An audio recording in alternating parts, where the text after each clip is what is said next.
The West shield is that inner realm of dreams, and the East shield is sort of more of a cosmic realm of mystery. Modernity, I think, is latched on to the physical realm and to the rational realm, where, we have a kind of a materialistic mentality. If you can't measure it and weigh it and put it through all these experiments, it doesn't exist. And, how important the rational mind is to solving problems.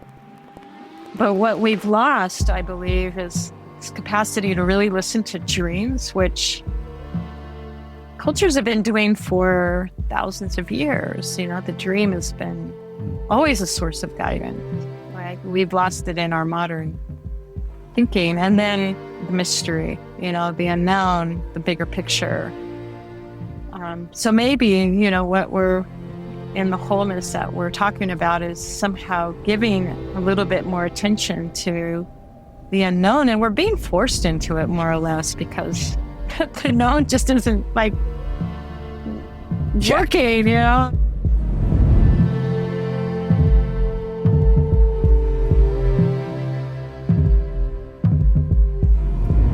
You're listening to the Spaceship Earth podcast with me, Dan Burgess. The story of Spaceship Earth is simple. We live on a life-giving rock called Earth, hurtling through space. Like a spaceship, we have a finite amount of supplies with an intelligent operating system called nature, which keeps everything replenished as long as we all respect it and participate wisely. In this podcast, I'm in conversation with folk involved in regenerating life, shifting consciousness and reimagining how we can live more beautifully and peacefully. I talk with artists, writers, activists, designers, adventurers, healers, farmers, creative mavericks, and more. Their stories invite us to participate in the co-creation of life-sustaining cultures, in service to life, becoming crew on Spaceship Earth. Greetings, Earthling. Welcome to the Spaceship Earth podcast. This is Dan. I appreciate you tuning in. Welcome, welcome, welcome. Just to say before we start, if you like what we're doing here on the Spaceship Earth, might you consider subscribing to the podcast? Now, you would do that over on our Substack. That's becomingcrew.substack.com. You can just subscribe and you'll get every episode into your email inbox, plus other little offerings that we're doing through the Learning Collective and events and gatherings and all sorts. Or if you were feeling particularly generous, you could flip to a paid subscription. Now, we're an ad-free, still mainly self-funded project, but we have a growing crew of listeners who support us each month, who we are extremely grateful for their support.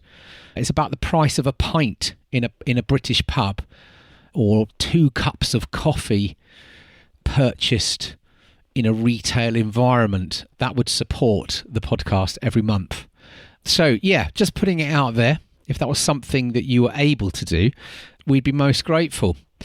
And on that, if you enjoy this episode or another episode, would you consider just sharing it with a friend, sticking it in a WhatsApp group, putting it on your socials, sending it in an email, whatever it is, to someone else that you think might appreciate it? Because this is how we grow our listenership. We're totally dependent on recommendations from other listeners to find new listeners. So anyway, that's it. That was my ask. That was my little reciprocal nudge. So in this episode, I'm in conversation with Betsy Perluss from the School of Lost Borders. Betsy is an esteemed elder, a wilderness guide with the School of Lost Borders, Jungian analyst and psychotherapist based in California, and someone who I feel is carrying great wisdom and such humility after decades guiding initiatory journeys with folks out on the land. And it was a great honour to host listen and riff with Betsy.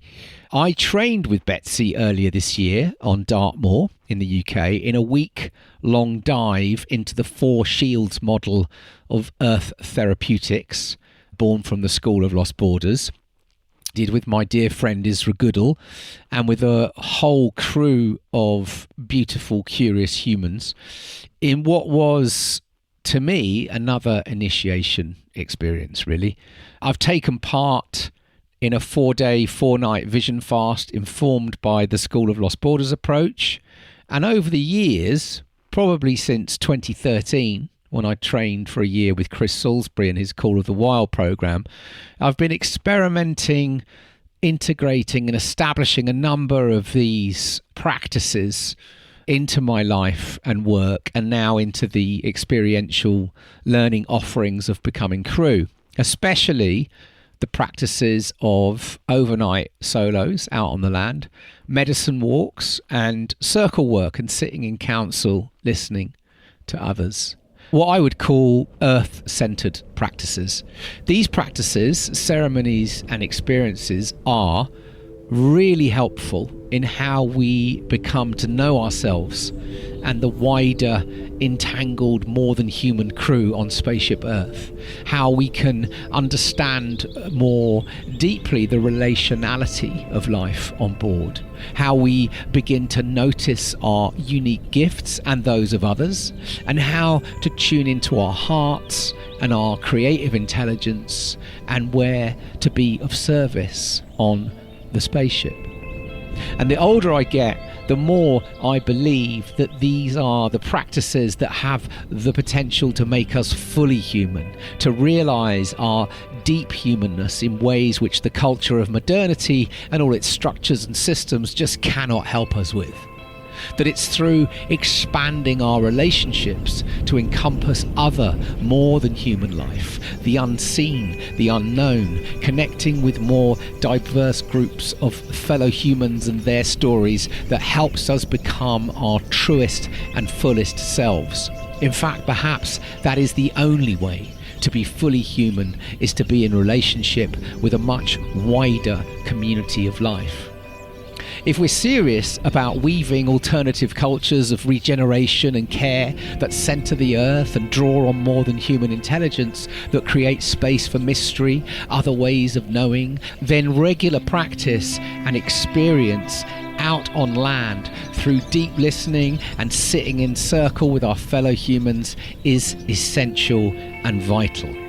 This is how we co-create new knowledge, felt knowledge, trusted knowledge in relationship with land, with our bodies and with each other, tending to the mystery, to the uncertain, to other ways of knowing this world.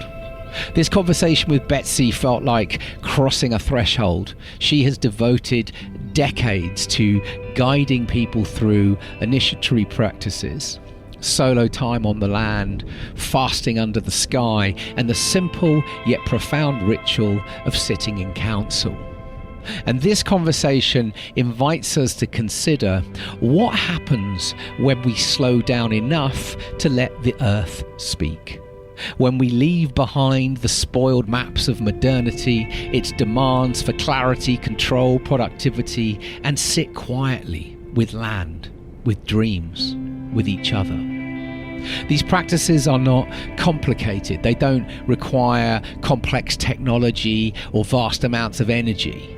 What they require is courage to leave the known, humility to listen deeply and differently, and patience to sit with mystery. To step alone onto the land is to leave behind the ordinary. It is to risk the silence, the hunger, the unknown, and to return is to bring back a story, not polished, but true. This, Betsy reminds us, is the essence of initiation, crossing into deeper relationship with earth, psyche and soul, and then carrying that shift back into the community. A big takeout for me in this conversation is tending as practice, possibly the antidote to a culture of modernity built on transaction. Tending is what happens when we meet relationships as living, evolving beings, not problems to solve or resources to use.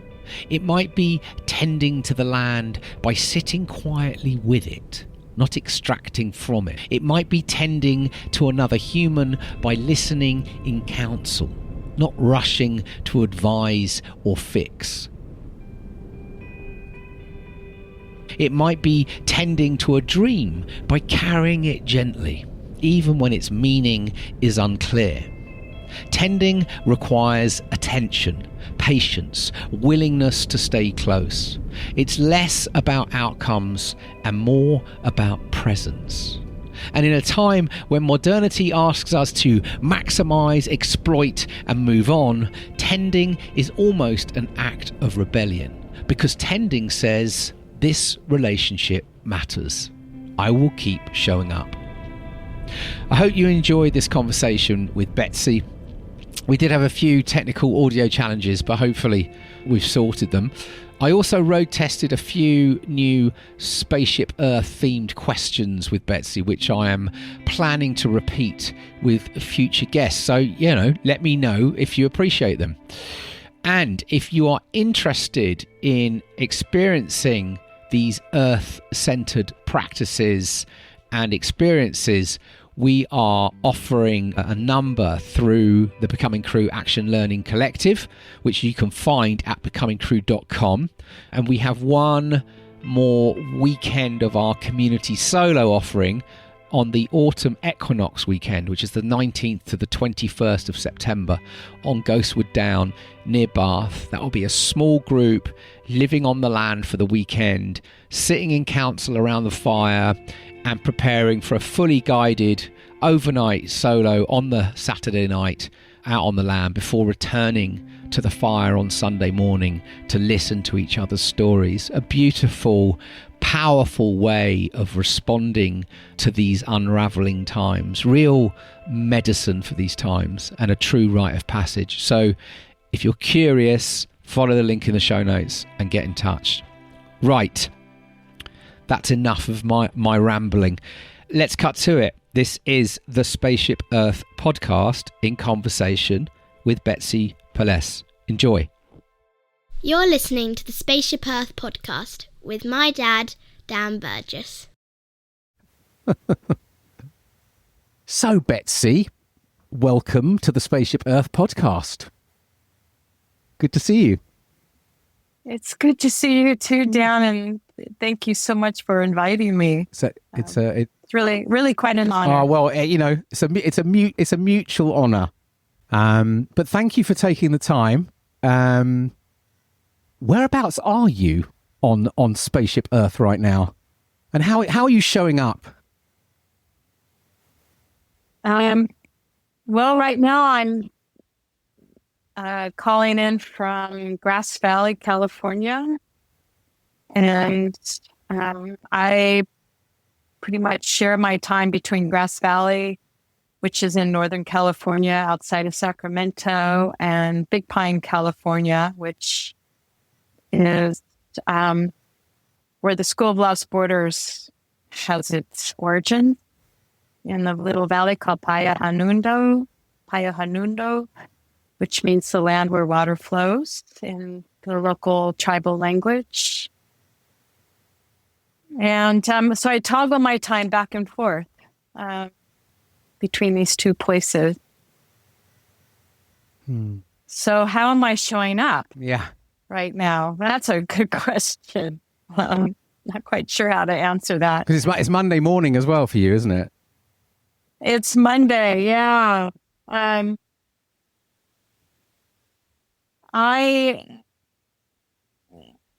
trying to slow down. We just finished our month-long training with the School of Lost Borders, which in my small corner of the world is a big deal. It's a training that has been part of the school for quite so many years, since Stephen and Meredith back in the 80s and 90s. and it draws a lot of people internationally, and it's just a kind of an ordeal to host a group for a month on Forest Service land up in the Inyo Mountains, or the White Mountains of California. And we just finished that just a couple weeks ago, and it was great, and we missed you very much. And then after that, I did something I don't normally do, but I took 4 days and went on my own personal solo in the mountains, just to do some reflection on the month and to slow down. And what keeps coming back to me again and again is just the importance of slowing the pace. Yeah. Wow. I was just imagining that as you were talking about. It's an intense month, and then putting yourself out at the end of it all. That almost sounds like a very necessary requirements. Yeah, and when I say slowing down, I don't mean in any kind of idealistic way. I'm the worst at it. I have a really hard time doing that. But meaning, and reflecting on the questions that you sent, really thoughtful questions that you sent for this podcast that required that kind of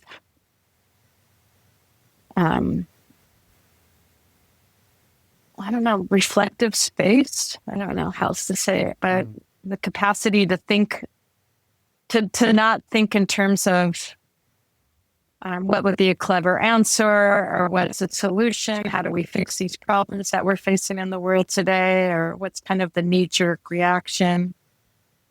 But to think underneath the surface of these things, and that just takes time. You can't do that quickly.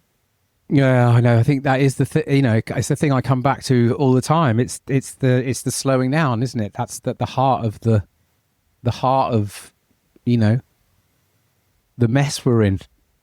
It's this this incessant pace and speed, and that sort of drags us along in many ways. And like you say, to create space. And it's funny, just thinking about, I was thinking about this morning when I was thinking about our conversation, but just thinking about that time, the time, that I came and with you and Isra guiding the week, the Four Shields work, and having that was such to have a week to really, really sit and create that kind of space, that spaciousness. And I think that's, I guess a lot what I was, a lot what I'm being drawn to and wanted to explore with you in this conversation. And, because it almost sometimes it feels impossible, doesn't it, when you look at the machine that we're part of, and but then you sort of recognize what is possible when we are able to slow down, to create space, to listen differently and feel differently, and all these kind of things which we're capable of doing, but almost for many of us it almost becomes, it's hard to even know that we've got that capacity until we're in that experience. So gosh, well, look, thank you again for this. I've been starting I've been having these conversations in the last year or so. I always think, things can't get madder, but then they seem to get more and more mad. They seem to get madder by the week, possibly by the day. And I'm kind of really interested in how people are kind of sensing things where they are. We all live on this extraordinary planet, but we're all based in different parts of it, and we're all moving in different contexts. And so I've been trying to explore that question of to start off, which is like, what are you sensing in your ecosystem? Like, how would you describe I use the word vibes on Spaceship Earth right now, as far as you can, as your experiences, within the systems and the networks that you you move in? Yeah, it's a great question. And I realize that I live somewhat in a bubble since I really began to focus my work around nature-based experiences and ceremonies and my own psychotherapy practice as a Jungian analyst. So I work in small circles, but nevertheless, I'm seeing certain themes. And a couple things come to mind. One, I get when I was younger, there was like this kind of idealistic force or pull towards some kind of ideal of what life should be and what we're all working toward and aiming toward.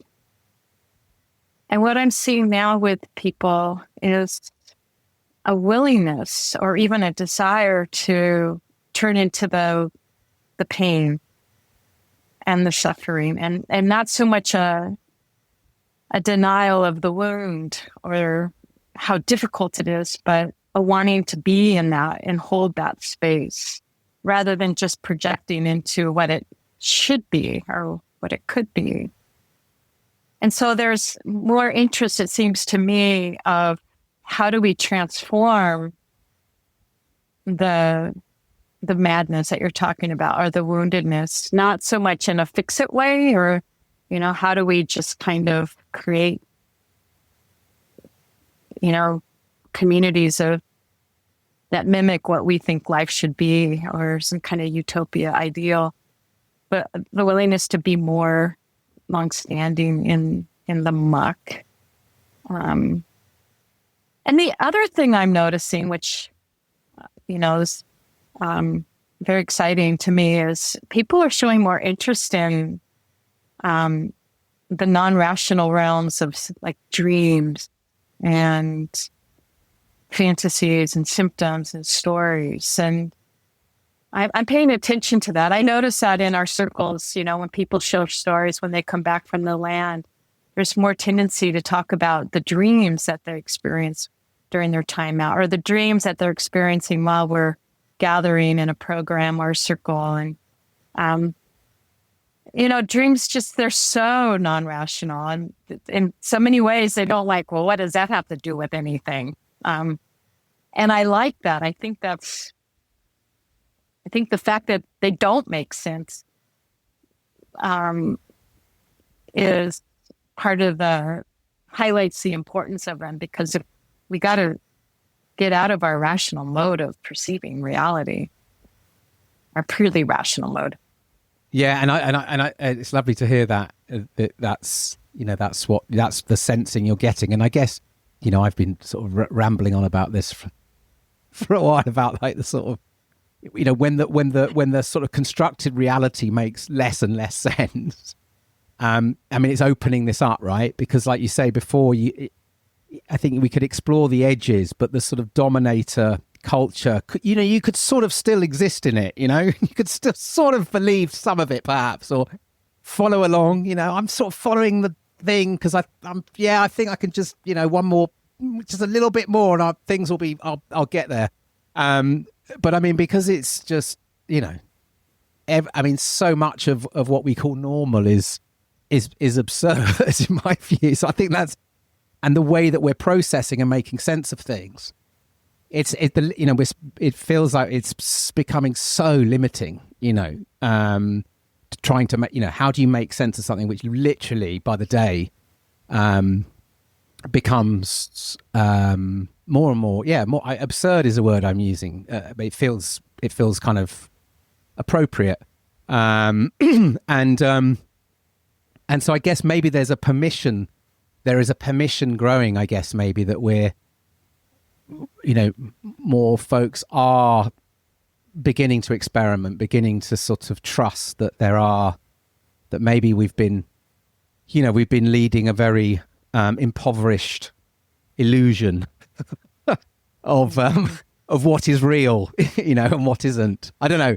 That's how I'm seeing it. And there's this so I don't know. I'm sensing that, and I think this is why I was drawn to, been drawn to wanting to have a conversation, and I've been, in my own practice over the years, I've gone through, I guess, in the world of sort of change-based work, working through all the tools, communicate. Let's communicate. If we just change the way we talk, different messages, communicate with people. Everyone. People get it. We'll move on, and you move on to that, and then it's let's bring art and creativity, and then when we can engage people differently in these issues, and all this stuff is useful to a point, but I think just this recognition that it's actually a relational challenge. We're in a relationship crisis in many ways, and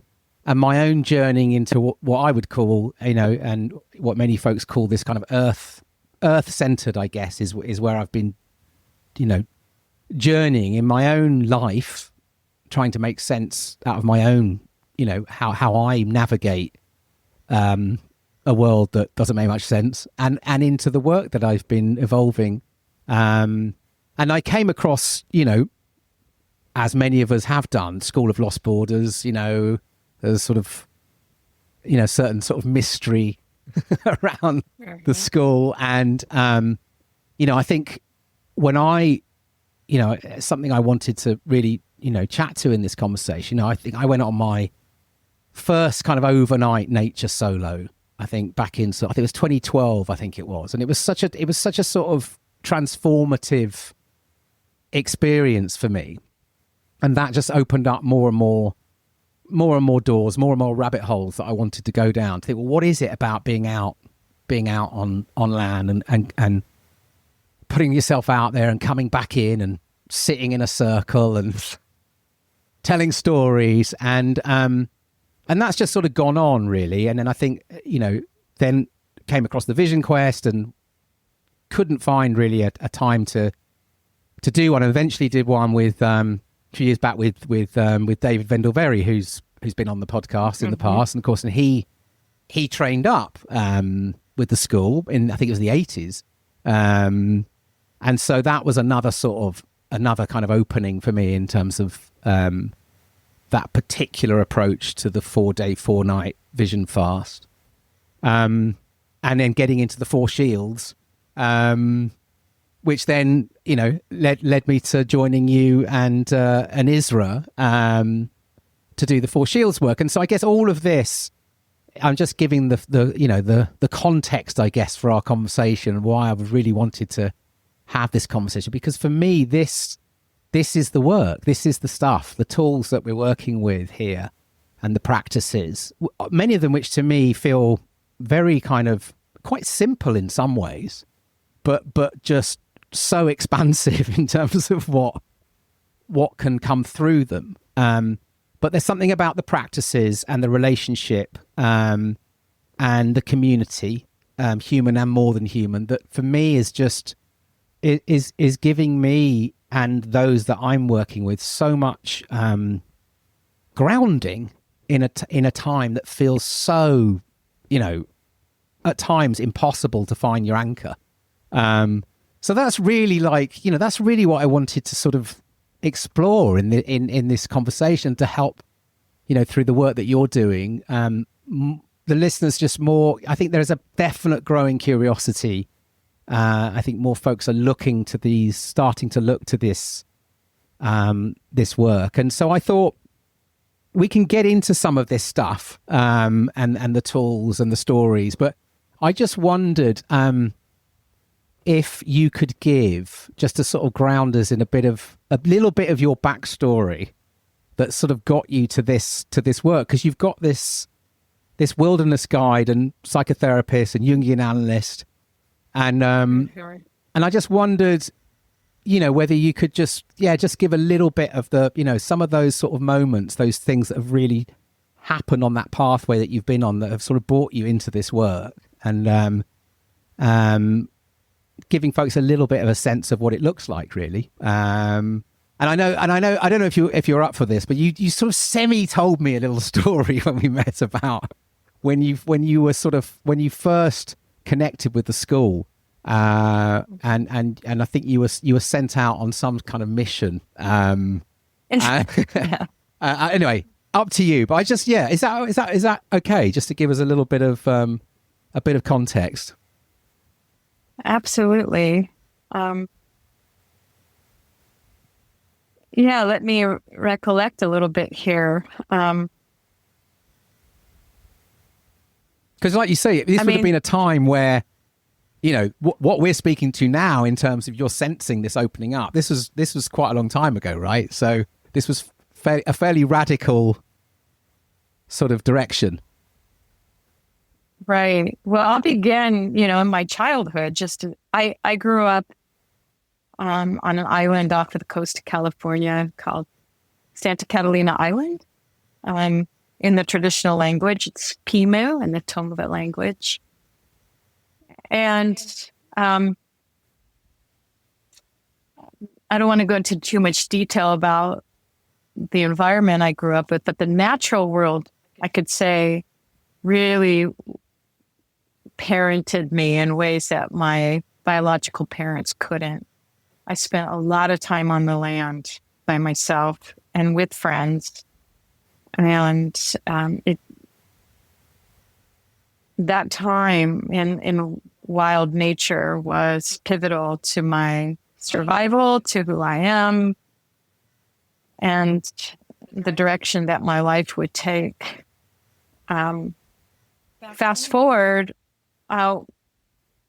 in my late 20s and early 30s, I was very much involved in social activism. And I was living in the inner city of Los Angeles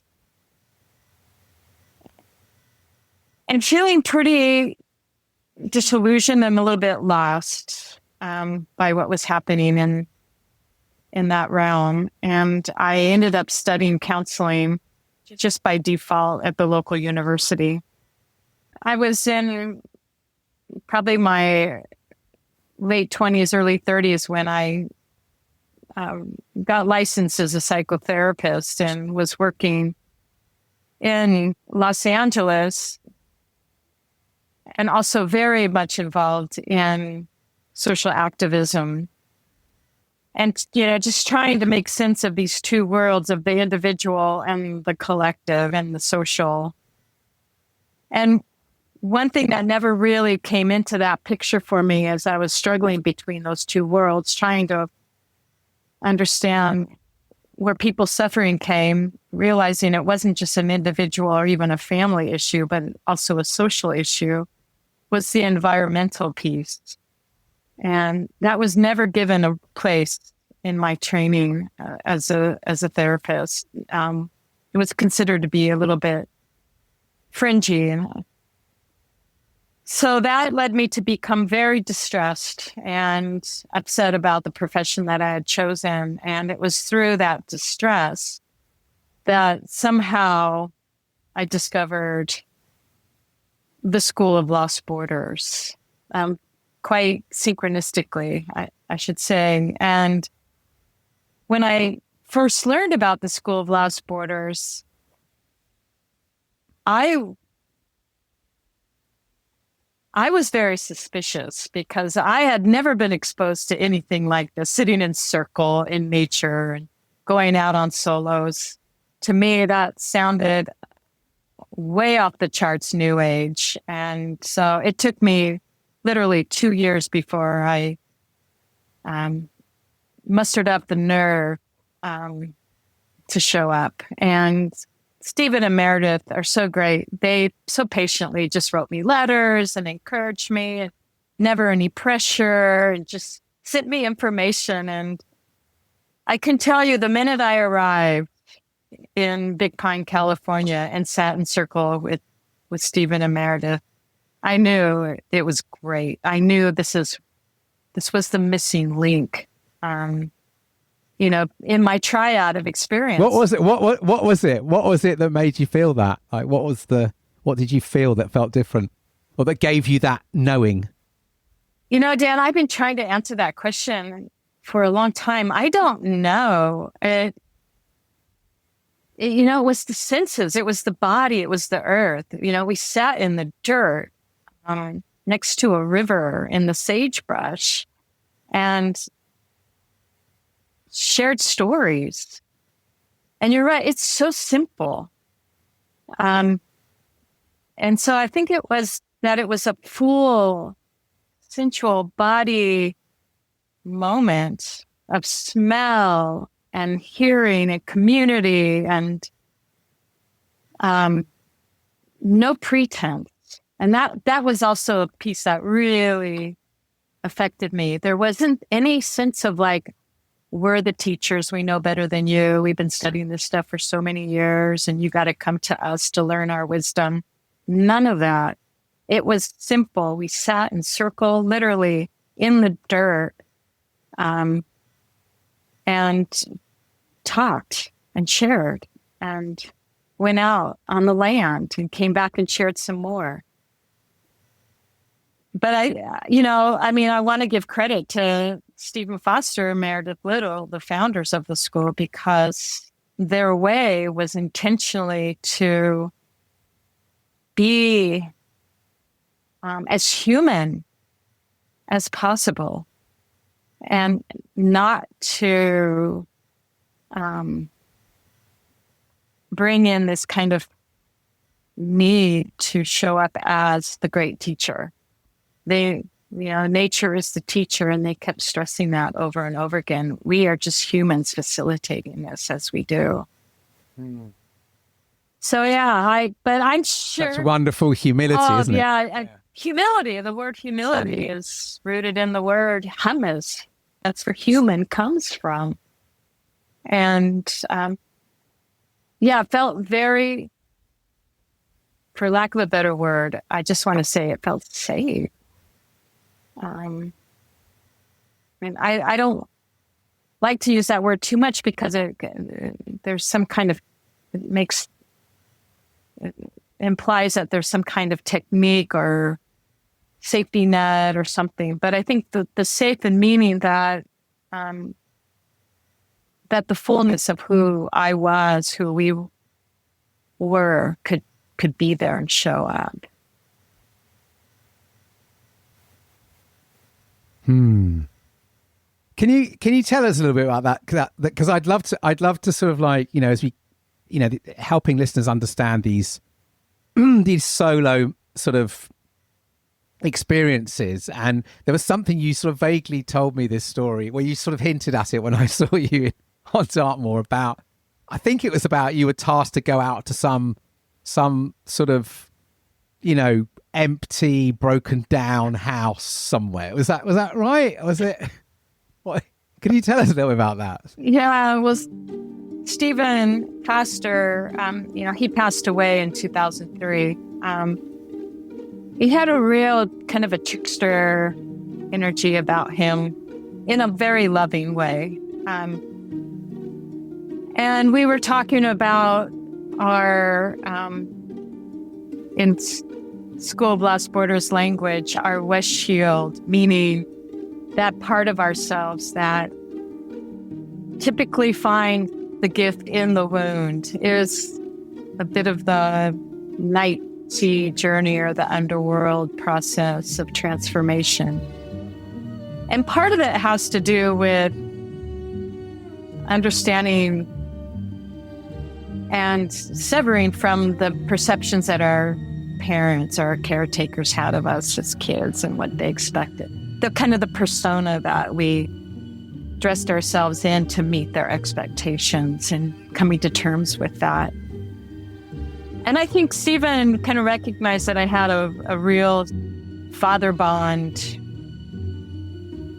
complex with my dad.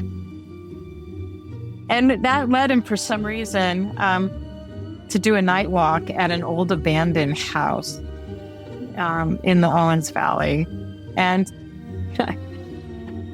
Yeah, I was dropped off on this deserted road and to walk into this creepy house in the dark with, window panes banging in the wind and water running from a distant creek. And there was something about his trust of me doing something that odd, that strange, that edgy, that felt like something my father would never do, who wanted to keep me safe and contained and in his own perception of who I was and what I was able to do, capable of doing. That really lit my fire, like, oh man, I'm going out on a quest here. I'm going to go find the true nature of my demon. And his trust of me doing that and coming back safe was really had a big impression on me. I felt pushed in a way that my own parents refused to do. So it had an initiatory feeling to it, and of course I was hooked after that. I wanted more. Yeah. Oh, because there's something I noticed on your you have this Jung quote on your site that says the privilege of a lifetime is to become who you really are, which is such a beautiful provocation. And but it's just it's striking me, because I think that's at least my experience of these practices, this work, and particularly, I guess, in this moment we're in. I often sort of feel like there's on my own journey and what I witness working with others is a sort of like we're just, in some ways, shedding layers of conditioning and I call it programming. That's how I feel that the sort of culture of modernity, let's call it, the frame I quite like to use, capitalist modernity particularly, has in many ways has sort of it's felt like a programming, and there are certain things that are shaping our sense of who we are, and there's a lot of things that for many of us we've lost the ability for other parts of this living world to shape and influence us in some ways, and so I feel like a lot of the these tools and these practices are in some ways are about helping us let go, and opening us up to other ways of knowing the world, knowing ourselves, knowing our relationships with life. And this idea of becoming who you really are it's quite something as an invitation. But these two, I guess, they're very entangled, I guess, in terms of the psychotherapy work and the guiding work. I mean, they're different, but they're very much entangled in as far as I can observe. Can you speak a bit to that in this time and that? Yeah, this. I guess maybe we should talk a bit about the Four Shields as a way of actually helping folks just understand. Because for me, again, it was like the sort of, I think I said to you when I came on the training, like I didn't really, when I came across the Four Shields, when I did the Vision Quest, it was the first time I'd sort of come across it, but I sort of intuitively felt like I had sort of been, exploring things like that, but without the actual scaffolding, without the actual, awareness of a tool, of a map, of a compass, whatever we want to call it, that the Four Shields provided. But it felt very intuitive in a way that so many things, tools and models it always felt clunky to me, but there was something just very alive about the Four Shields, and why I think it has so much possibility in these times, because my sense of it is you find yourself in amongst this. It's not being sort of dropped on you. You're in it. You're part of it. But I wondered, like, if you were to sort of give a little bit of a description of the Four Shields, so folks could get a grasp on it and how it works and why we use it. Could you give a little bit of a? Sure. Can I go back a little bit though, and of course, go wherever you like to go. I mean, this idea of the privilege of becoming who you are. I'm consistently sitting with this sort of back and forth questioning of how do we truly be individuals in community? And I think that's the tension. Because if we do just fall into sort of a collective mentality, no matter what that mentality is, it could be progressive, it could be, very conservative or right wing. But when we fall into a collective mentality and lose our individuality, are we really being present? Can we truly be, can we truly be members of that collective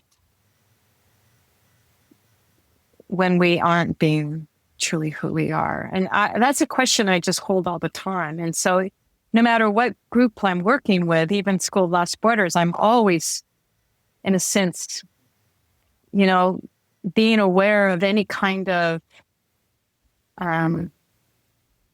any message, even subtle, that you have to think like us in order to fit into this.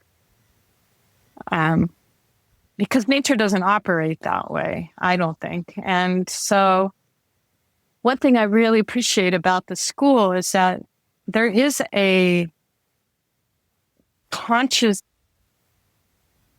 attention being brought to the idea that we are not promoting a philosophy or a religion or some kind of ideology that you have to fit into, but rather, how do we support you to really be an individual in the best way so that you can show up authentically? So I think the Four Shields helps with that. And, what to say about that? There's some controversy about the Four Shields. I'll just start with that. Controversy about where it came from and any kind of cultural misappropriation that might be associated with it. With that in mind, it's also a really simple way of understanding ourselves in the world based on the 4 seasons, the 4 stages of human development, the sun cycles, all the changes that nature goes through that we observe every day, every season, every year. If we really want to take the leap to say that humans are not different than nature, that we are nature, then we also see those changes more or less in ourselves.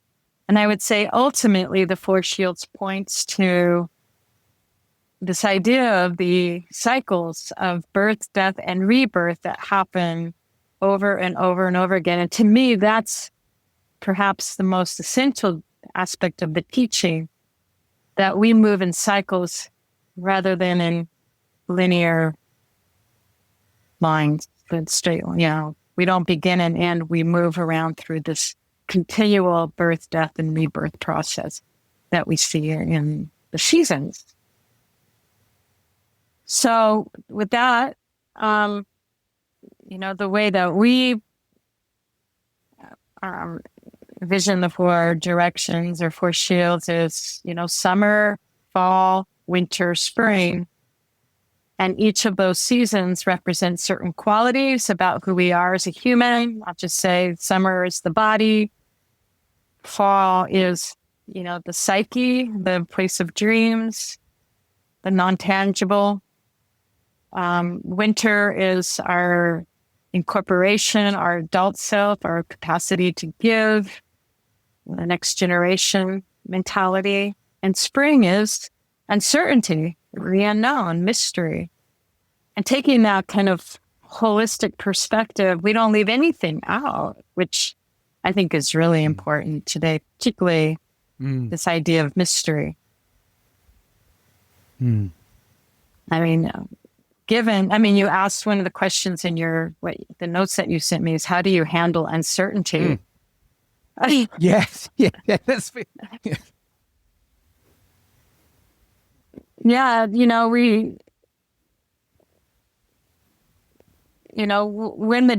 the day is done, after we've done our hard work to do our best to promote life and work in service to what we value, there's a place for mystery and unknown that we have to have part of this constellation. Otherwise, we're just going to get absolutely burnt out, because when we can't see the outcome of our lives, when we can't see the end results of what we're doing today,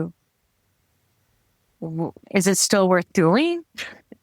Is it still worth, fighting climate change if what we're seeing, it's just getting more intensified?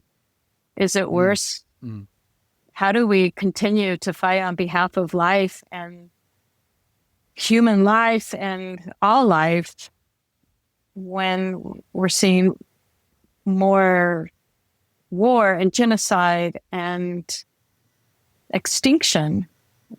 How do we keep going? Well, without mystery, we have no reason to go. But there's so much we don't know. There's so much that we do because this is what our human nature is asking us to do. This is what our hearts and our bodies and our souls are asking us to show up for, knowing that we may never see the outcome.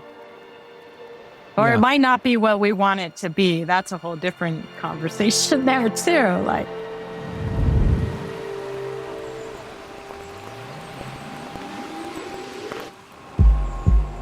There are two stories on Spaceship Earth, a passenger story and a crew story. The passenger story is based on extraction, transaction, and distraction, and it's leading us towards collapse. The crew story is based on connection, cooperation, and participation. It leads towards regeneration.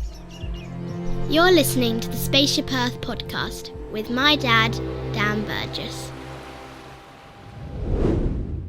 Yeah, no. But it's kind of like, what you're speaking to. And as I say,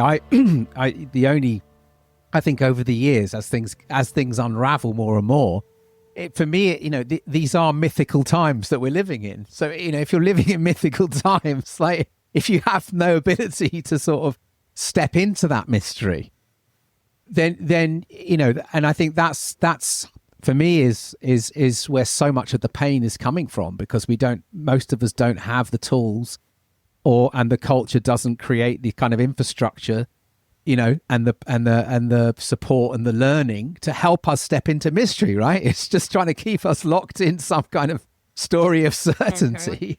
And yet there's kind of like mythic events happening almost every day, so you're like, so there's a sort of a madness to it all.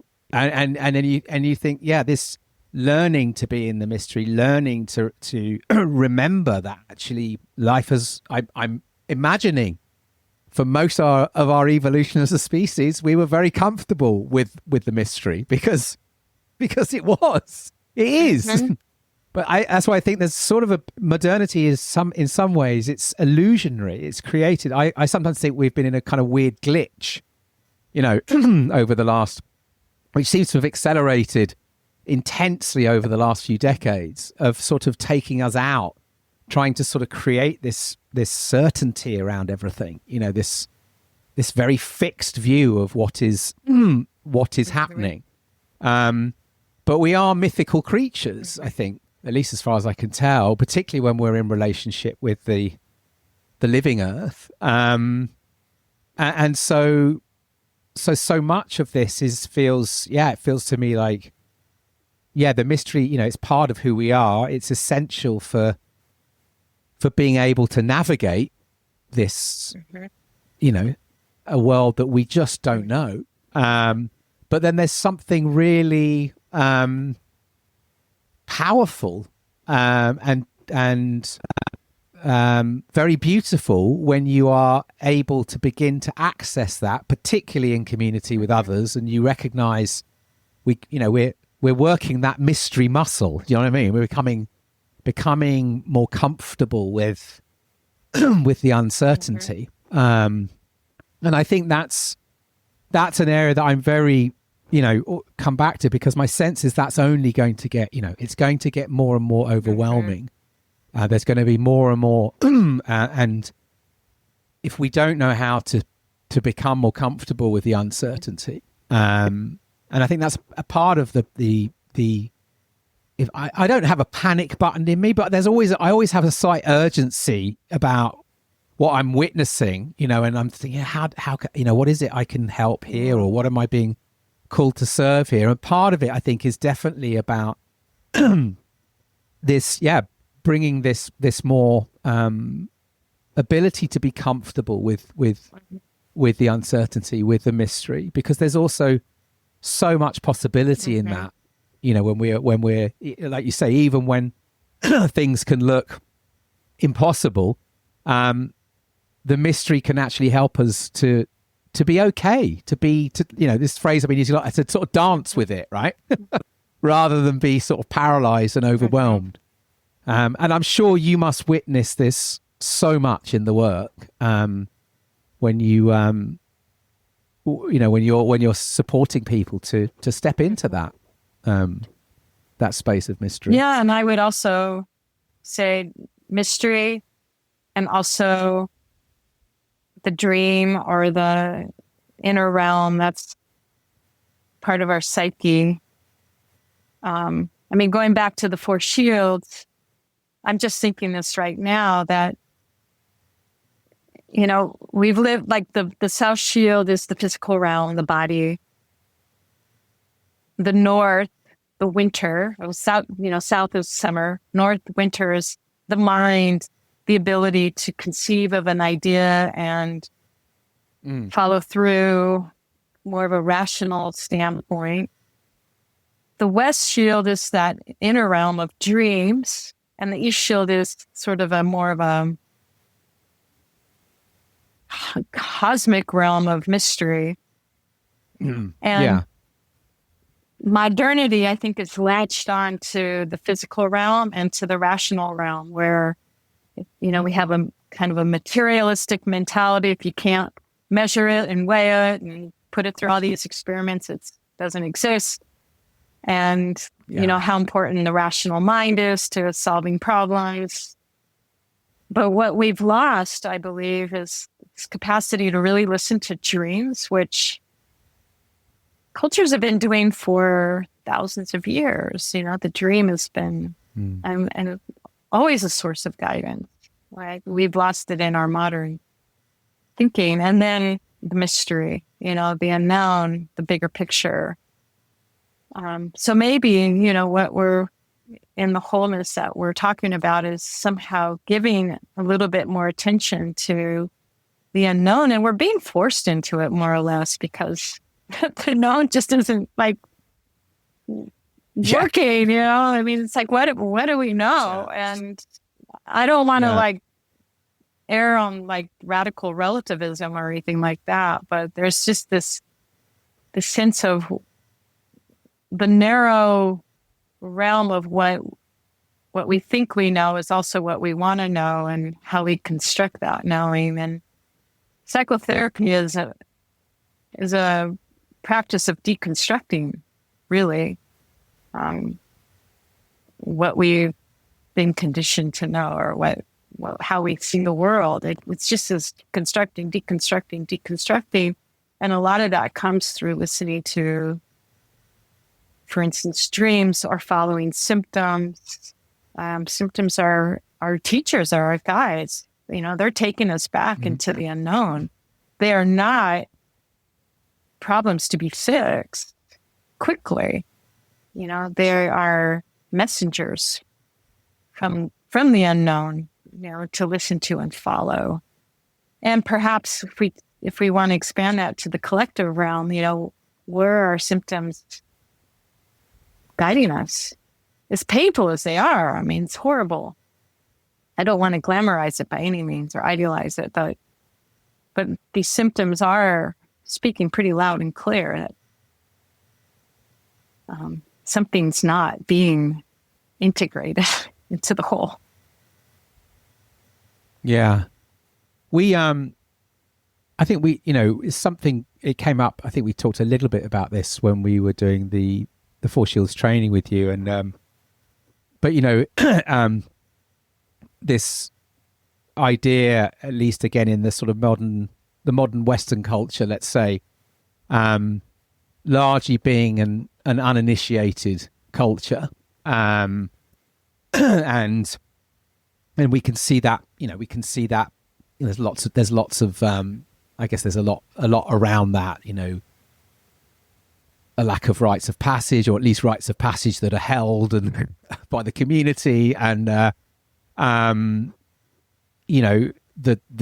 disappearance of community for many of us in terms of a village that we can be seen by and witnessed by, and I guess this idea that life is constantly initiating us in many ways, but or at least inviting us into those processes. But many of us do not, we just don't have tools, don't have practices, don't have those ways, those other ways that we could be, responding to how things are playing out. And then we see that obviously in the systems and in the institutions and in the power structures, and you kind of see,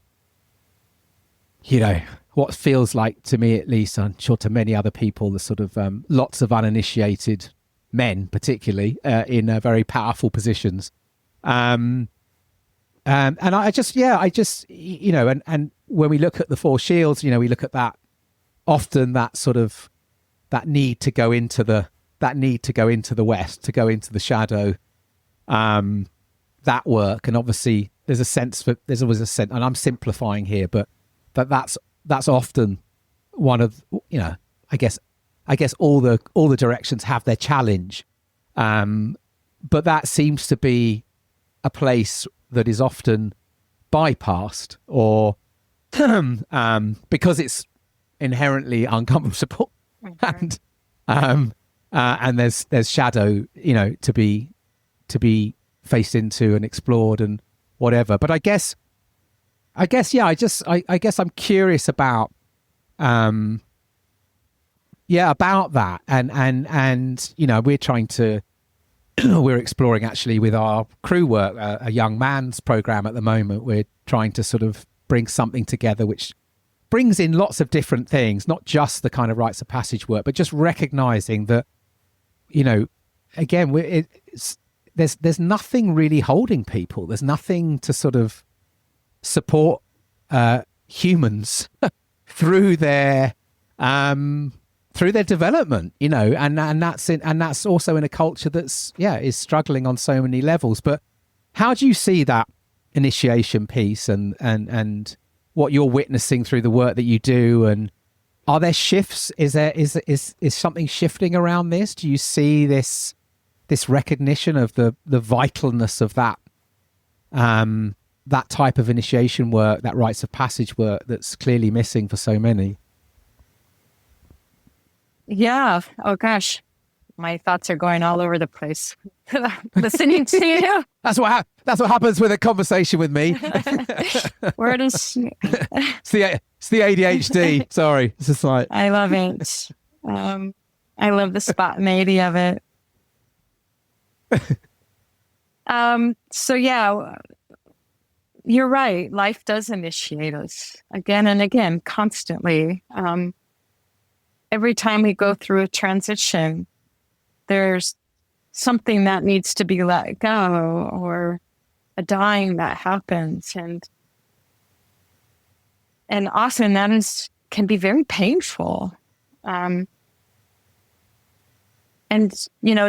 now I'll be spontaneous, but without the initiatory process, without recognizing or having a way to move through that, again, those cycles of death and rebirth that I mentioned earlier, I think what happens is, or what we see in our society as a whole, at least in the society I live in,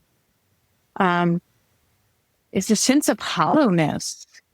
There's no self, a real sense of self. Mm-hmm. And so there's just this hungry need to fulfill that hole by boosting up one's ego through wealth or status or whatever it might be, something that gives me a sense of I'm somebody. But the initiatory process reaches into a greater sense of self, a true sense of self that actually demands the opposite, that the ego begins to let go of its grip, so that a bigger sense of oneself can begin to emerge. And that bigger sense of self is a self that's not just me, but it's a self that's in relationship with the community, to the natural world, to the larger, ultimately to the larger universe. I mean, that's preparing to die, our ultimate physical death.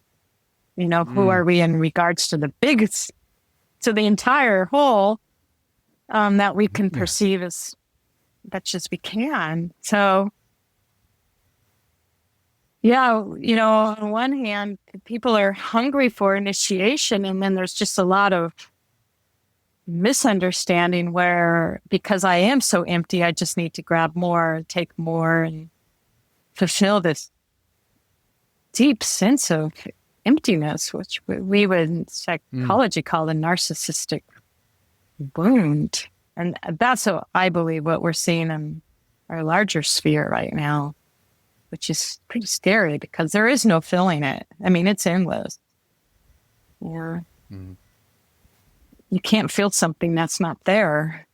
There is no self. So what we're going to see is just more grab, more take, more immaturity, until people can really connect to their self, their inherent deep sense of, this is who I was, who I'm born to be.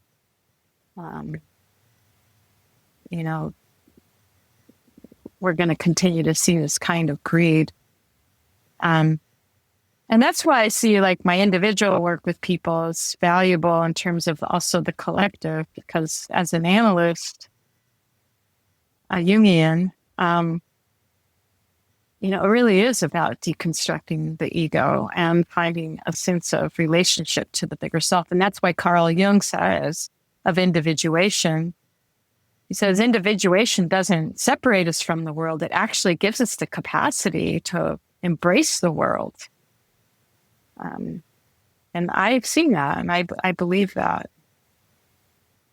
So he's really talking about, individuation as an outcome of initiation. Right, and that in itself is that involves multiple relationships and entanglements in some ways. So the individuation is manifested through a sense of being connected, not as a separate self. Absolutely, yeah. It's not, and unfortunately, the term self, I don't think it's a good one, because we automatically think it was oh, it's me, myself. It's me, and it's not. It's much bigger than that. I Gary Snyder talks about it. I don't know if you're familiar with Gary Snyder's work. He's a poet who lives not too far from where I am right now. He had that great phrase we use sometimes in our work, which is, become famous for 5 miles. So it's like the sort of, not the, the answer, like, it doesn't matter about how many followers you've got on Instagram. It's just like, get to know a 5-mile patch so well that you're famous there. I love that. Yeah. And he uses the word self and is very explicit of how this self is the self in relationship to the wild whole. And to him, wildness, he says, wild is where we can flourish according to our own innate nature. And each person, each living thing, each tree, each bird, that a true wild place is where we can flourish according to our true nature. Well, I know, I'm not an environmentalist, but I know from that a tree here in my yard can't flourish without the birds and the insects and the soil and the sun and the water. If that's true, as a human being, I can't either. I need the world around me to be able to individuate, to flourish. There's no way I could be separate. I would be dead. I wouldn't exist without the world around me. So the idea of self as being somewhat kind of encapsulated and separate is just doesn't make sense at all. No. And this is, I think, the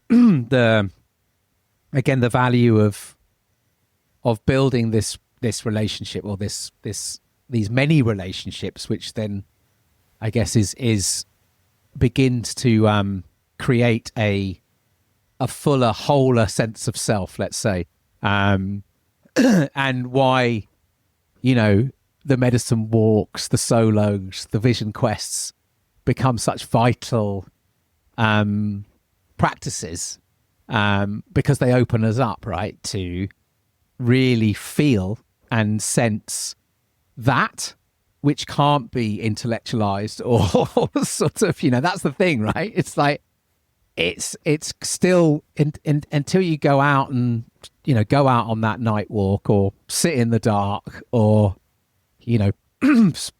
spend a couple of days for whatever it is, but it's that relationality that starts to open all of this up. It's funny because I was also reading I think it was on but did you have this definition of, or no, you looked at the etymology of psychotherapy. Was that right? Was it kind of like, wasn't one tending to, is that what it means, tending? So it almost means tending to the soul. Would that be a fair definition? Yeah. I mean, psyche means soul. It's yeah. And, the Greek word psyche or psyche, and therapia is tending. So in its original meaning, psychotherapy is tending the soul. Yeah, right. I know. What a beautiful, and again, so if, that, and that takes you into the realm of, again, I'm not, but this idea that, I think that's where I'm at the moment, that how we can open ourselves up. There's another thing that's very alive for me, where this work really comes to life. It's not just in the, how we support ourselves as individual humans and the communities that we're part of, but it's about what are we feeding the culture with? If we're still centering, therapy, everything, we're centering everything around the human, then what is it that we're going out and we're designing and we're governing and we're creating policies and we're doing all of these things still from this very human-centered place. And this is the thing that I'm just fascinated with the most, is how to really, we can see the limits of the human-centered approach in everything. And so this is not only sort of, so I guess it's just, for me, this work is, I'm it's not just about this is a nice thing for people to be doing. This is almost like essential work to try and seed a different type of culture that's going to start to take shape for the future generations, that is bringing intelligence in from other parts of us, and from this more than human planet which we live on, which is a more than human planet. I mean, the human is one species. Right, I know. Just how vital it feels beyond, just our own tending to our own souls, so to speak, but how that is going to inform the cultures that emerge through this breaking down and whatever is going to grow from here. So that was a long ramble, but well, I'll respond. I can tell you, rarely do people come to psychotherapy when they're feeling good, and they come because there's a symptom and some pain, some anxiety, some depression, some symptom breakdown. And people want to get fixed. They cure me, fix me, let me get back to my life as, status quo. And there is no fixing. And I think that's rule number one. There's no fixing. It's relationship is what people slowly and sometimes reluctantly have to realize, that what we're talking about is creating relationship with soul, with psyche, with and ultimately with the world around them. And going back to the idea of tending, I see it as tending a garden. You're a gardener. You don't go and plant your garden and leave and never go look at it and water it or pull the weeds. It's an ongoing relationship that lasts year after year after year after year. And that's the best we can work toward, is that relationship where, I need to go out and tend the garden, whatever that means metaphorically. That's what we're looking at. And climate change, for instance, amongst many, is a really serious, disturbing symptom that is going to demand our attention sooner or later. It's going to be impossible to avoid it. It's already on the brink of that. I mean, depending on where you live. Yeah.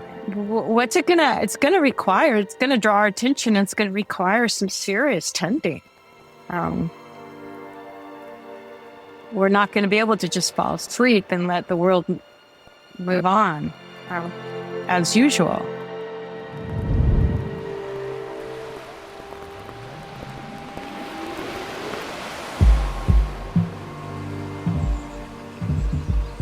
We live on a life-giving rock called Earth, hurtling through space. How bonkers is that? You're listening to the Spaceship Earth podcast. If you'd like to support the running of the Spaceship Earth podcast, head over to our Substack and sign up. You'll get every episode straight to your inbox, weekly writing, plus other crew offerings. We're grateful for whatever you can give. Join us at becomingcrew.substack.com. Yeah, there's a shift.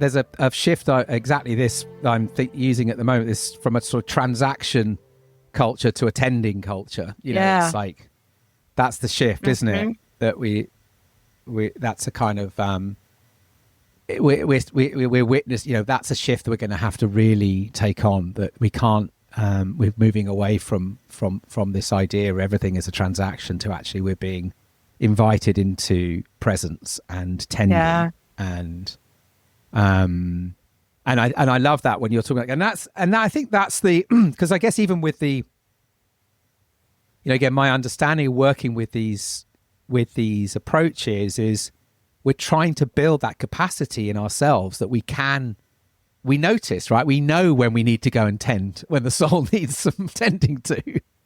So you're building that awareness that, I'm stuck. I'm stuck in the north somewhere, and I need to just, or whatever it is. But again, so this we become these. I guess it's bringing this aliveness back, isn't it? That we can recognize, and recognize we're part of this swirling, living, mystery. But there are some patterns and relationships that we can understand, and work with, and it's that's what I dream of. So I was like, what would that look like? I always say this to someone the other day, because we've been running solos, starting to run some solos up on the land we've taken here, and they're just there's 2 nights, one night out on your own, and the other night with the community. But someone was asking me like, what, why'd you do this? I said, well, I can imagine. I've got this beautiful. I sometimes imagine people just.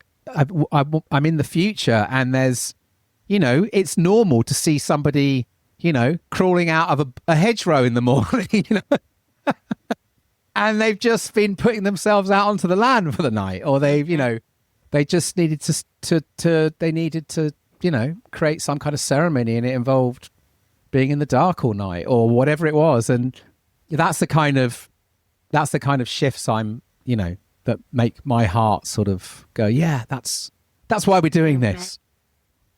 Yeah, and going back to the simplicity of it all, nature mirrors us, and we mirror back, and that mirroring is,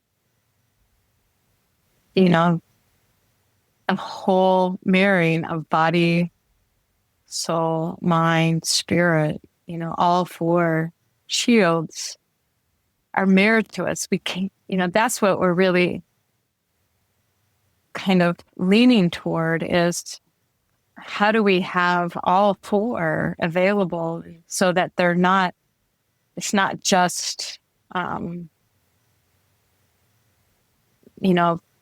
physical realm without a relationship to spirit, or an inner realm of, an inner realm of reflection and dreams and intuition that is not in relationship, say, to community. They all work together, and it almost feels unnecessary to say because it's so simple, and yet sometimes the simple is what we miss the easiest, the quickest. Yeah, and the the mirroring work that, again, within the approaches that you are working with and we're working with now through what we're learning is, but that act of mirroring for others, when they have come back in off the land, and it's such an extraordinary thing to witness, and you must have witnessed a lot, Betsy, in your time. But I'm imagining it's such a beautiful thing to witness people's stories, when they have been out on solo and they're sitting in circle, and the mirroring work is profound. Can you speak a little bit just to give people a sense of how that rolls? Yeah. The practice is simple. We send people out on the land. They come back, share their story, and we mirror it. We reflect on it. We offer it back from our point of view, I suppose. And as the person who's actually doing the mirroring, it's profound in that it requires a willingness to not impose one's judgments or one's desire to make things better or to resolve a problem. It actually requires the capacity to listen for how it wants to show up on its own terms, how the story wants to show up. And in that respect, for me, it's just been such a practice of humility to be able to listen and bracket what I think should be offered. And for the person being mirrored, I think what's so profound is first being heard, because I mean, how many people today really listen to each other? I mean, really, really listen without offering advice or offering a different example or whatever, or changing the subject. Oh, yeah, that happened to me. Yeah. All the time. Nobody, I mean, it's rare. And It's very rare. that Very in itself is just profound moment. And then to receive a mirror where you're not expected to be different than who you are, where your gifts are being given back, reflected back, where most people feel like they don't have anything good about themselves or gifts, where they're not being asked to change or be fixed, but simply being mirrored on their story and how the natural world really truly reflected their innate true essence. It's life-changing, as you know. It's just, and it's simple. I guess it's the simplicity, but there is a real beautiful integrity to this work, I think. And I think that's what, at least my experience of what I've witnessed, you know, being taught by yourself, some of the experiences I've been through.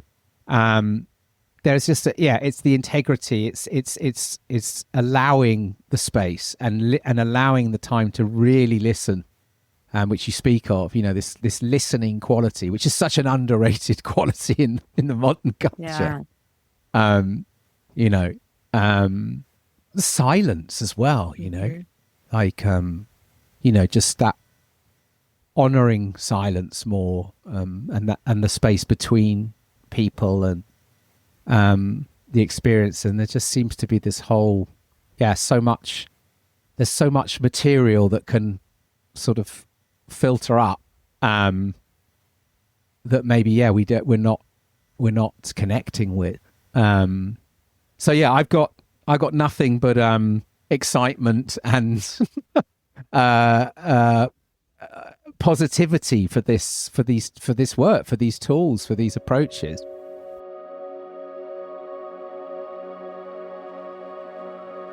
I'm still really curious about the whole dreaming space, and I know that could be an entire conversation. So I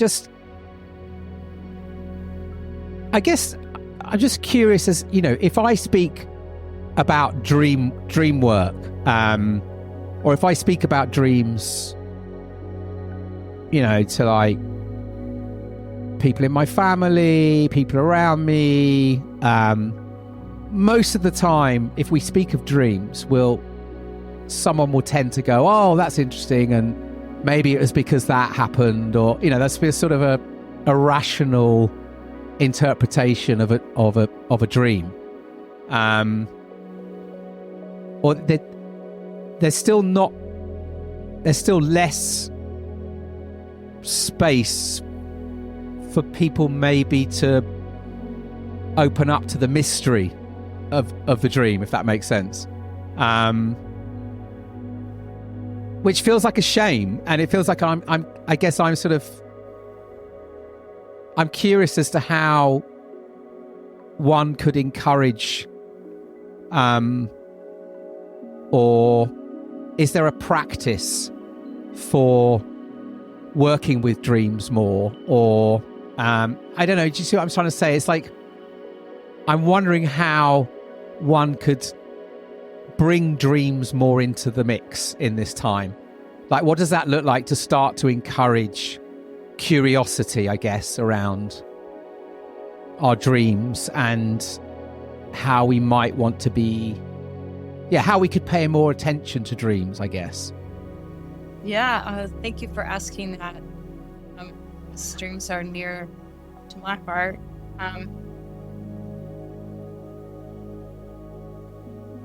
dreams often come to us and they just make no sense at all. Or like you said, they are dreams of people in our lives or what we did the day before. But still, even with that, it's important not to jump to the conclusion that we know what it means. The psyche grabs onto images in our lives to express something. And what I love most about dream work is not so much like what's the final interpretation, which is really not what dream work is about. It's about how to be with the dream, how to be with the not knowing. And Carl Jung says again and again that it's really vital that, the analyst comes from a place of not knowing. If I hear a dream and I immediately think, oh, I know what that means, 99% chance, bring that number out, is that because I'm not really paying attention to the fact that when a dream comes, it's coming directly from a place of the unknown. We call it the unconscious, and the unconscious really is unconscious. We don't know it. It's the realm of the unknown. We just get kind of familiar with these terms, so we throw them out like we really understand them down. And so we think about a dream coming from a place where we don't know. How do we expect ourselves to just oh, that makes sense? So the dream teaches us, just by its very nature, how to be with the unknown, how to be with material that comes from another realm other than our ego, another term we throw. And that's what I appreciate most about dreams. When I hear people come from solo time on the land, particularly like a 4-day or night solo, it's not uncommon for someone to share a dream. Now, I'm not going to go and interpret that dream in my mirroring, but I am going to most likely refer to it or give it space, give it some acknowledgement. And so it's not, again, about interpreting the dream, because I don't want to reduce it to just my interpretation, but how to integrate it into this larger realm of the wholeness of who we are. It's not just what we do out there on the land, it's what comes to us. Well, what comes to us could be a lizard, it could be a bird, it could be a thunderstorm, and it could be a dream. And I want to give that as much space or recognition as any other parts of the story. And it's hard because when a dream comes in, like somebody might be having this beautiful time out on the land and their solo's kind of following this particular narrative. And then they go, oh, and I had a dream. And the dream might be something completely like, I was in a car wash, eating a hamburger. Like, what does that have to do with being out on nature? But it's there. And, oh, okay, that's part of psyche too. That's part of the story. You're at a car wash. Something's changing here. Getting clean. Moving in a different way.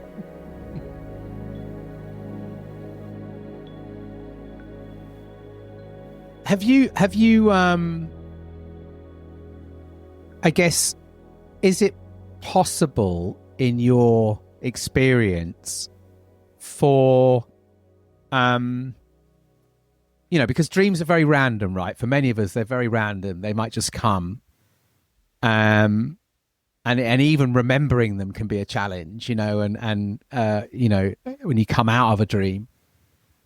But is it possible to is there a practice? Is there a way that you can create the conditions for more dreams to arise, as far as you can tell? Oh, absolutely. So common recommendation is to have a dream journal, whatever form you like, whether it's a physical book or phone or something. Some people record their dreams on their phone. Some people do it on a phone journal. But just when you wake up in the morning, take a moment to write something down, whether you remembered the dream or not, whether it's a feeling or a mood, an image from a dream. Images are so important to this work. And people often say, I don't remember anything, just this one little thing. And I'm like, write that down. And it takes a lot of initiative because there is inertia around all this. But my practice is to spend about 30 minutes in the morning in kind of a conversation with the images, not to try to force them into some kind of meaning, but to really listen and just, whether it's drawing a picture or having a dialogue, internal dialogue, or writing things down, just to be with that material. It's amazing how much traction you can get over a short period of time doing something like that. And I know it's hard for people to take even 30 minutes in the morning. It really is. So anything just to give it some attention. Like, again, like going into your garden. Well, I just got to go pull those few weeds. I've got 5 minutes, Yeah. harvesting. It's back to tending again, isn't it? It's tending to. It's the takeout of this conversation. It's all about the tending. You've got to tend. Yeah, back to that. Just like you had a relationship in your outer life, it takes time, a lot of time. Well, it's the same with the inner world too. If you really want to connect to the deep wisdom that is been there and has been there since the beginning of your life, you got to tend to it. Beautiful dream tending. I like that.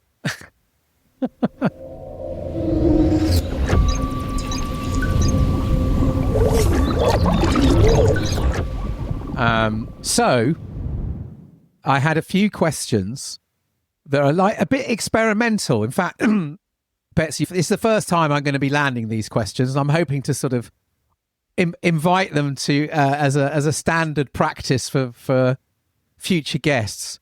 So you're a bit of a guinea pig here, if that's all right. I know endings is something that you work with a lot in your own work with the school, in the cycles of life. But I'm really interested in increasingly in sort of really paying attention to things that are ending. And again, I guess it's back to the tending, right? It's like there's something about tending to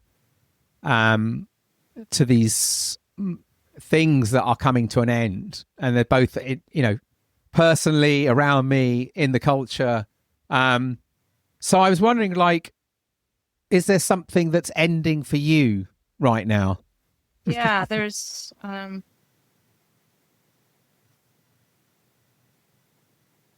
lot, and there's some quite literally and others more psychologically, metaphorically. I mean, ultimately, and this is a part of getting older, more and more I'm beginning to see that my life is not going to be what I planned it to be. And that's been a hard lesson for me. Like in my youth, I had these like ideas, like this is what it's going to be, and this is how I'm going to create my life. And some things definitely have come to fruition, but ultimately there's this recognition that we can't determine the outcome of our lives. And I can get really resentful about that. I can get very angry about it. And I can also be in relationship with it in a way that, and I say this very tentatively and very some humility that it can lend itself to wisdom. And I don't, when people come into therapy or wherever for help, there's this kind of sense of like, what's the meaning of my suffering? It's a big question. What's the meaning of our collective suffering? And I think I'm realizing more and more that meaning is not something that just lands in our hands. It's not just floating out there waiting for us to recognize it. It's something that we create, that we have to actually turn toward. And that's the hard work. And so I kind of just want meaning to sort of just show up in my life and go, yeah, this is all just how it's supposed to be. And it's not. We have to work with it. Again, it's being in relationship to it. Yeah, no, I love that. Thank you for that.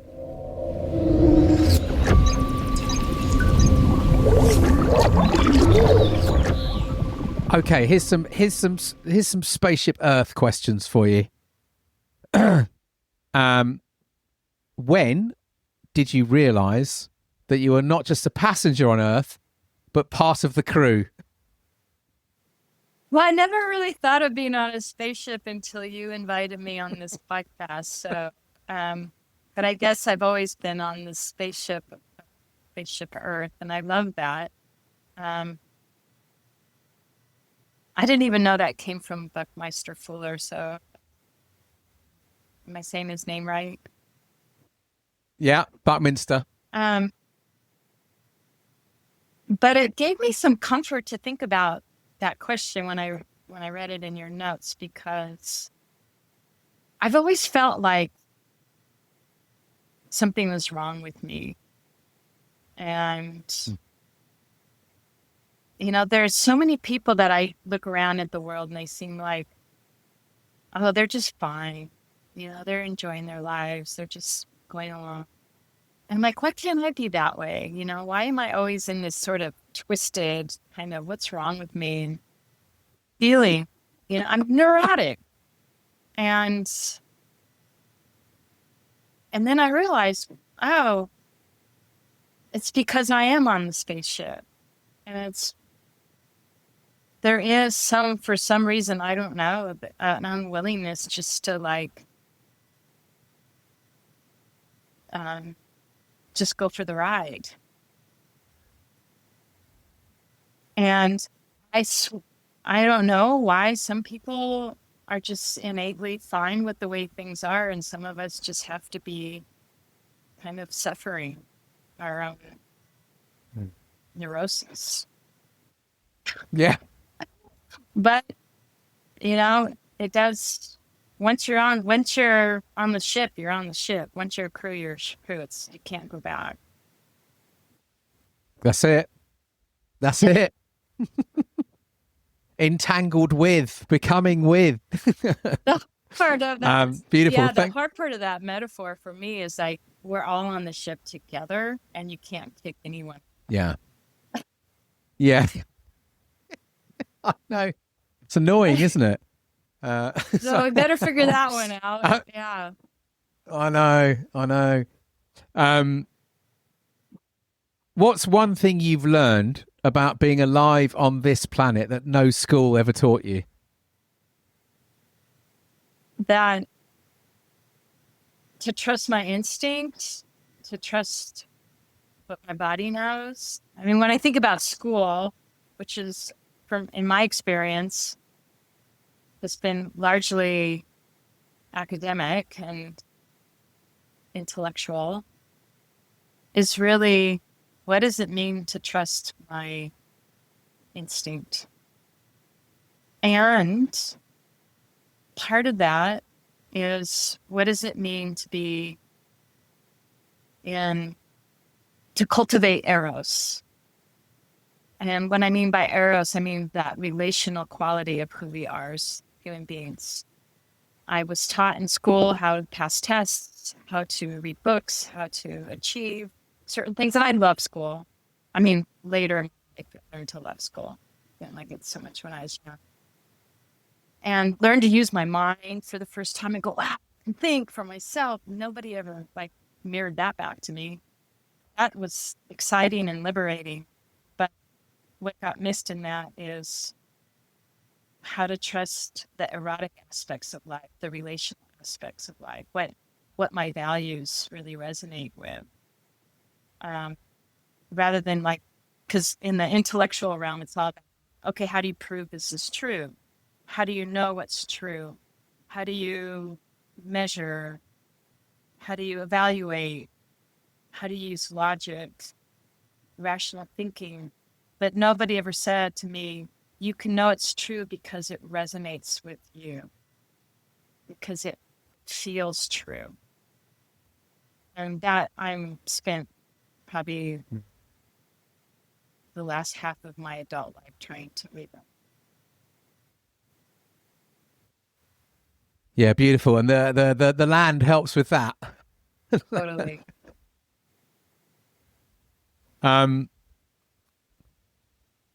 Okay, here we go. Here's another. What part of the spaceship feels most broken to you right now? Well, I would say that goes back to the big lie that Stephen Foster used to talk about, the separation from nature, which we could talk a whole nother podcast about. What is that? That separation from ourselves, Yeah. separation from the body, separation from each other, separation from the whole. But that split of that we're somehow as human beings separate from the more than human realm is so traumatic that, and we can't fix it by intellectual means. Fortunately, I think a lot of people are trying to rationalize it or philosophize it, where it really takes experience. And that's why I think the work that we do at Lost Borders and what other people are doing in similar places and ways is to really deepen people's experience, their felt experience. That's what you can't call a book, no matter what. Yeah. I'm increasingly coming to the conclusion that we are part of the spaceship. We are the spaceship, but we've been in this kind of illusion that we're somehow on top of it or trying to operate it, whatever that looks like. It's a hard metaphor because when I think of spaceship, I think of like a machine, like a Yes, tank, yeah. And then I fall into mechanistic thinking, like, oh yeah, the transmission's out, or Yeah. but it's not a machine, No. It's not a machine. But then sometimes I think, spaceship in some ways is the kind of, can represent the kind of technoness of the culture, and the earth brings us back. It's these this kind of earth-centered logic, and then there's the kind of technology that pulls us. And somehow for me, it's also about sitting with those two. How do those coexist? How do we bring these things together? But yeah, increasingly as I've gone on this podcast over the last 7-8 years, and the more I chat to people about the metaphor, the more I believe now, we are the spaceship. We are. It's not. We're all part of this, whatever this thing is. And the metaphor really does work. It expresses a limitation. Right. It has limits. Yeah, exactly. And I think that's useful, isn't it? It's the one thing that we haven't got a grasp on at all is limits. Anyway, who are the under-recognized crew members on Spaceship Earth, human and more than human kin, do you think, that are keeping the system alive?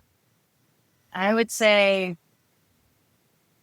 the unseen, the mycelium undergrounds, the dreams in the psyche, the Yeah, those things which we don't see on the surface or in daylight are essential. I love that. The unseen. Mhm. Absolutely. The unseen crew.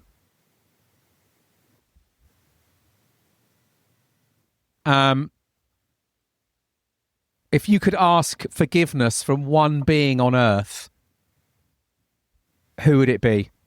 That could be Myself. anything. I refuse to forgive myself. It's a problem. And if I could really forgive myself for the mistakes I've made and failures, I know I would be much more generous with the world around me. So this is my edge, my practice is self-forgiveness, because it does cause me to not trust myself going out into the world more generously, more freely, more spontaneously.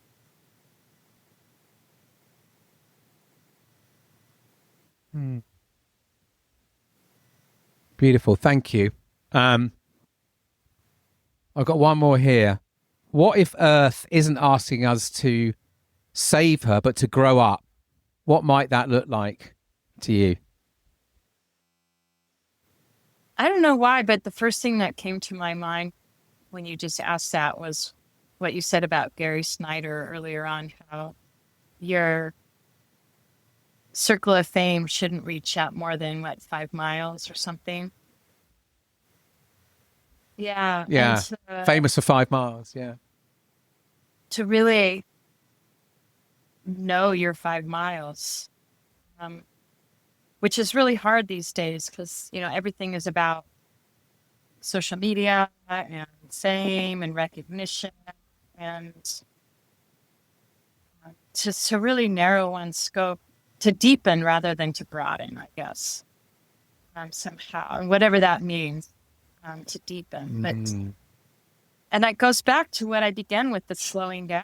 And when I say slowing down, I don't mean like some self-help, like, oh, you need to slow down. Like that always kind of bothers me when say, yeah, just slow down, or do your meditation every day. But slowing down really meaning to limit, to understand one's limits, and to rein oneself into a true scope of living, whatever that means.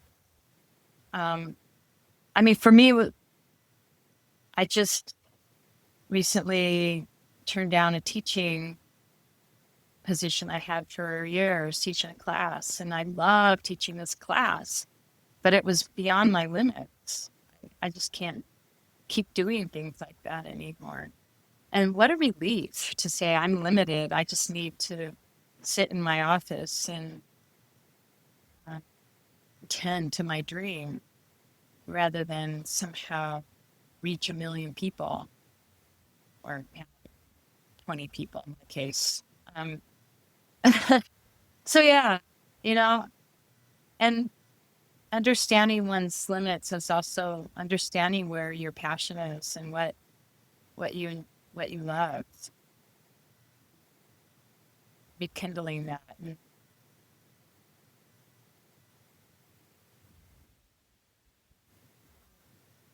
Beautiful. I love that. Yeah, I love that. And I don't think, I'm biased here, but I kind of think and that's why this work of building these relationships again, at least in my experience, this is what helps us know what our limits are, know what our aliveness is. Do you know what I mean? It helps us be able to create these boundaries or say no to things. I don't think over the years I could have, without the living earth supporting me and all the relationships I have with the land and the other beings, there's no way I would know what to say yes to or no. Do you know what I mean? It's like, it's, I feel like there's, so much of this is about opening ourselves back up, doing this, finding the ways to open up to life, which I know is challenging. It's not easy for a lot of folks. I'm not saying that, but it is. We don't have to. I think it's this thing, and for me, it's like, we're not alone in this. There is a lot of support out there if we can start that process of remembering, I guess, and finding our way back home. Yeah, and after our Four Shields group, when we were texting each other, and one of my favorite moments or texts was you videoing yourself planting the corn and the squash and talking about the old three sisters. And I just loved it so much because it was just, here you are, your hands are in the dirt, and yeah, it felt like such a good follow-up to what we've been doing all week, just getting your hands in the soil that I know you've been giving a lot of attention to on your place there in the UK, and how you've attended that so consciously. That's it right there. It's back to the tending, isn't it? Back to the relationships, back to the tending, back to the slowing down in terms of this, I guess it's knowing, isn't it? What is the inputs that we need? What are we feeding ourselves with? Like what are we watering? Exactly. What you water is where it's going to grow. So that's it. So what's a small, strange, or sacred practice you carry to stay in relationship with something bigger?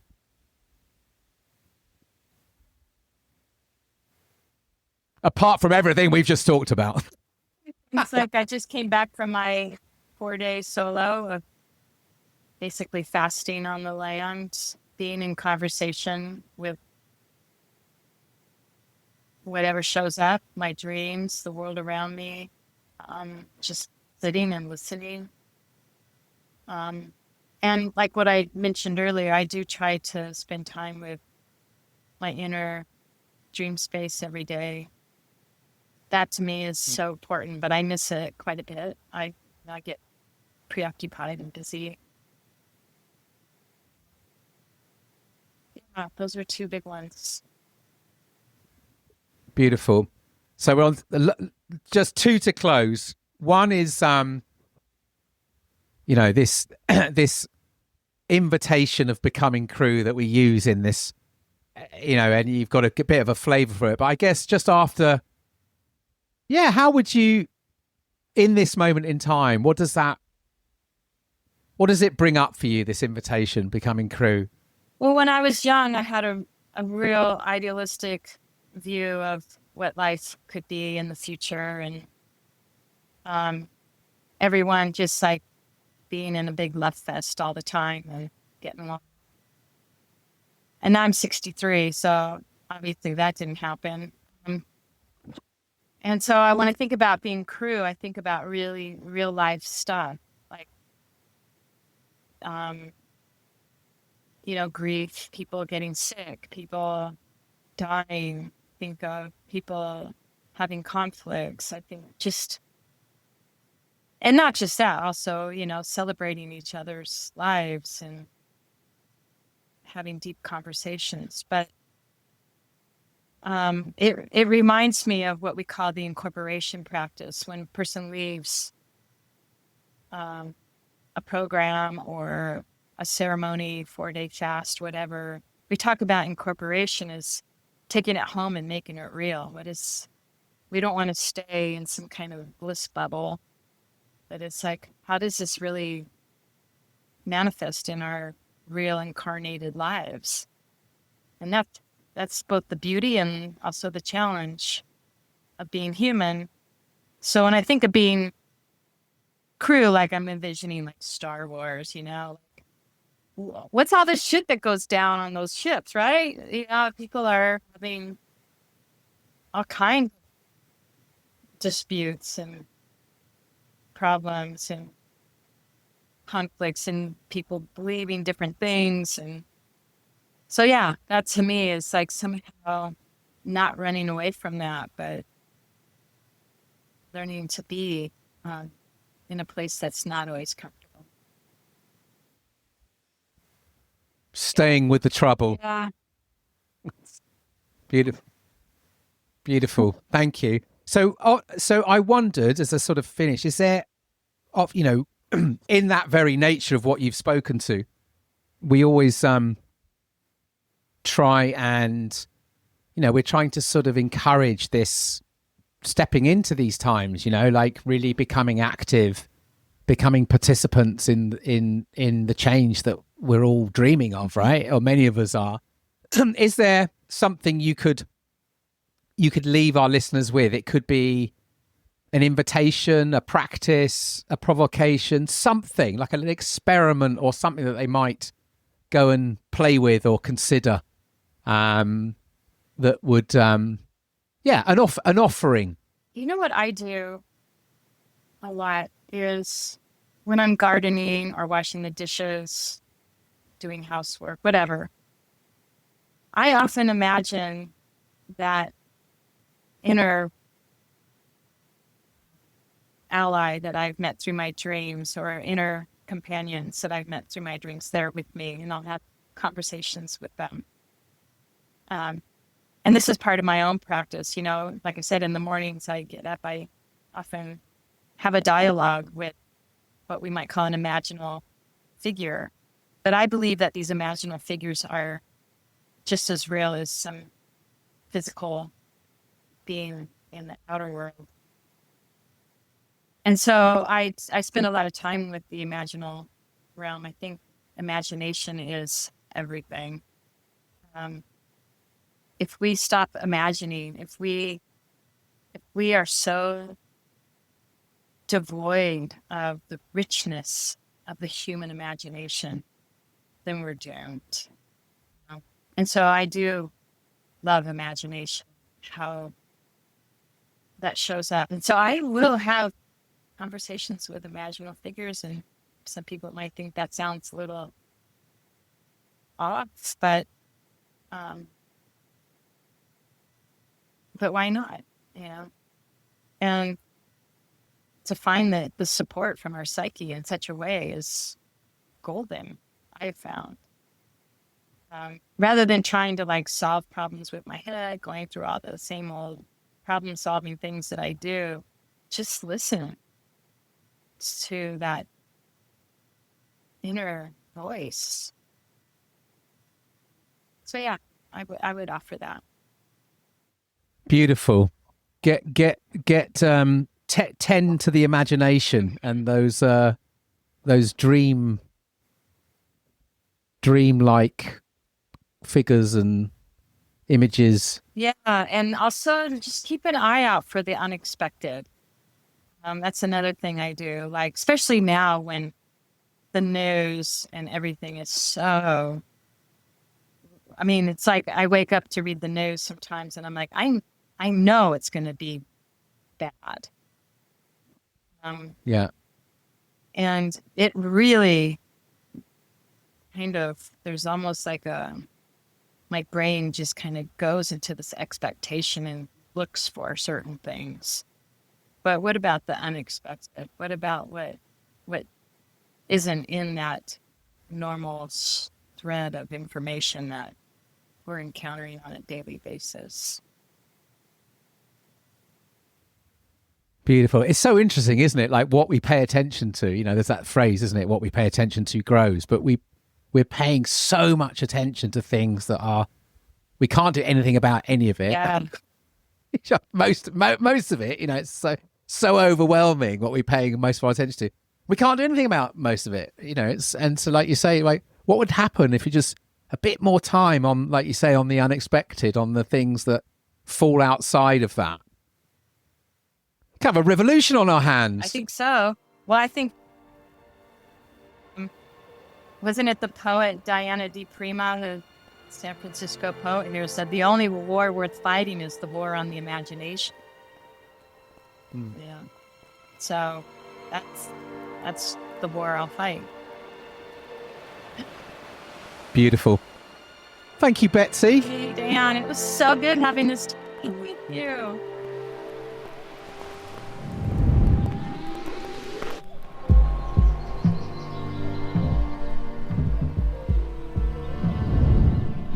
So, I hope you enjoyed that conversation with Betsy. What a remarkable human. Wonderful, wonderful human. Do check out her work. And yeah, if it brings something up for you, let us know. I'd love to hear if it brings questions up, what you've received through that conversation. So either, stick a question in the Substack or on Instagram, or mail us at hello@thespaceship.earth. It's really, it's helpful and it's beautiful to receive messages, questions, thoughts from listeners. So please do reach out. As I said at the start, if you have taken something from this and you've received through it, perhaps you would pass it on to someone else that might receive through it. Post it on your socials or stick it in a WhatsApp. It's the only way that we can bring new listeners into this is through our current listeners. So we much appreciated. And if you like what we do, go to the Substack, becomingcrew.substack.com, and sign up, subscribe there. You can subscribe for free and get everything for free, or you can flip to a paid subscription to help support the ongoing project. Yeah, and if you fancy getting out onto the land, check out one of our offerings, becomingcrew.com. I'll link in the show notes. There's the Community Solo, which is the Nature Solo Weekend, Autumn Equinox, 19th to 21st September. All the details there. We have other gatherings through the autumn and winter months and experiential learning, action learning offerings, council and circle work, all kinds of stuff. So check it out. We'd love to see you. So, look after yourself out there, and until next time, peace and out. This podcast is created in service to life, for you. It takes time, funds and energy to make. If you'd like to contribute to the running costs, you can donate the price of a cuppa or a pint. Find the link on our website. This podcast wouldn't exist without the following crew: Charlie Shred, Audio Jedi; Seaman Home Burgess, Engine Room; Willow Burgess, Jingles.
Beep, beep, beep, beep.